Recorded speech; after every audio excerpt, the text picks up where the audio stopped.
Hello guys, ito na naman po tayo mga ka-BM, no. Papasok na naman tayo ng 7 o'clock, no, ng ano hanggang closing. So kanina, pag-isip ko kanina is parang may naramdaman ako, parang nangangamoy sun o nangangamoy ano. So tingnan natin yung sitwasyon at tingnan natin kung gaano kalakas yung sunstorm dito sa RT Wadi. So nasa RT Wadi tayo ngayon. So tingnan natin. Sige, pasok na tayo.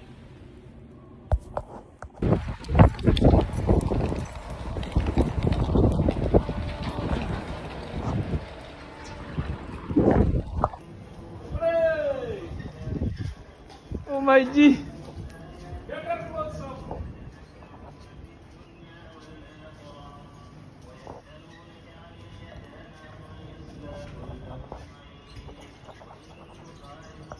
Hello guys, grabe yung sunstorm yung sunstorm yung nasa labas. So makikita nyo, grabe yung dust. Pinasok na yung loob namin, no? Dami. It should be closed na. Close. Tanggal yung wig. Tanggal ng wig ng aking ng mannequin ko. Tanggal ng wig niya.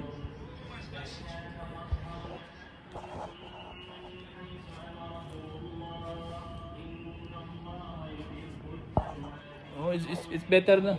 It's better to close temporary. Later will open. Too much dust. Guys, tatawag po tayo sa ating mga area manager, sa ating mga mga bossing kung anong gagawin natin. So kasi ang suggestion ko is close lang muna. Kasi may mahangin talaga pag pumapasok yung customer. Pumapasok ang customer dyan, sigurado yan, kasama yung sunstorm.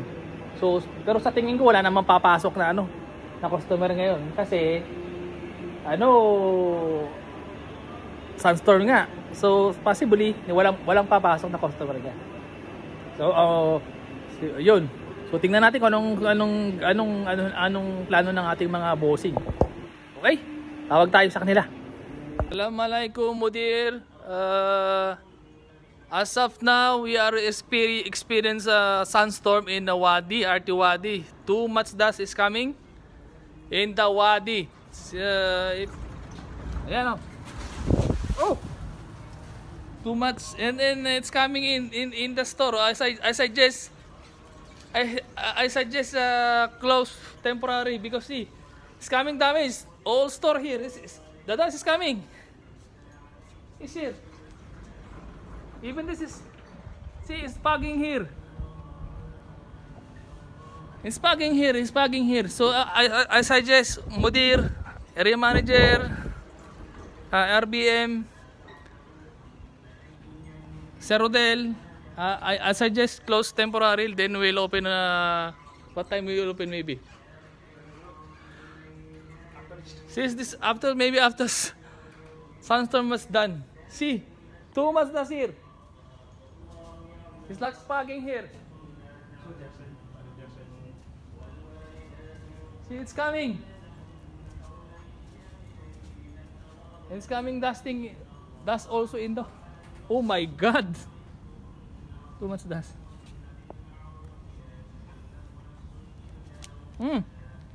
Dami. So sabi ng ating mga mudir is, ang sabi sa akin, tumawag sa akin, sabi is i-close lang daw yung glass door kasi wala naman talagang papasok na customer ngayon. So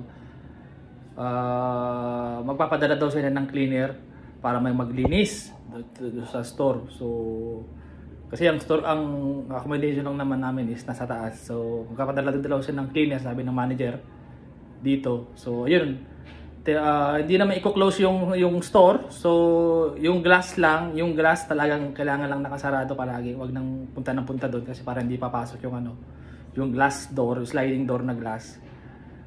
Tsaka yung shutter naka-open normally, as normal na open. Kasi sigurado wala na daw papasok naman ng customer pag ganito. Siguro after pa ng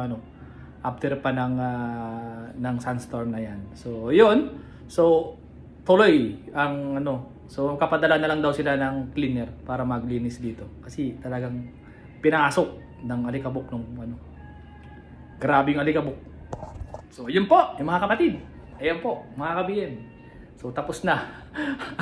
So yun, yun ang ating vlog today. Ayan, ang sandstorm ng Saudi Arabia. Hanggang sa muli, salamat sa panonood.